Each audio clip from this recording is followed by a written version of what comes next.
নমস্কার। বিশ্বকবি রবীন্দ্রনাথ ঠাকুরের লেখা পুতুল ভাঙা।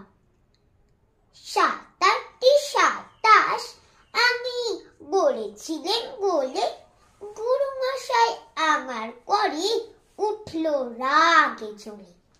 মা গো, তুমি ৫ পয়সায় এবার রথের দিনে সেই যে রঙিন পুতুল খানি আপনি দিলে কিনে।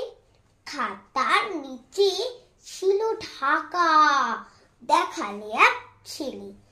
গুরুমশাই রেগে মেগে ভেঙে দিলেন ফেলে।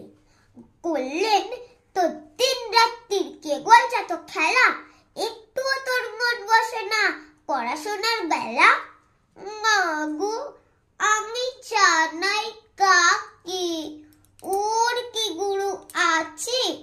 আমি যদি নালিশ করি এক্ষুনি তার কাছে, কোন রকম খেলার পুতুল নেই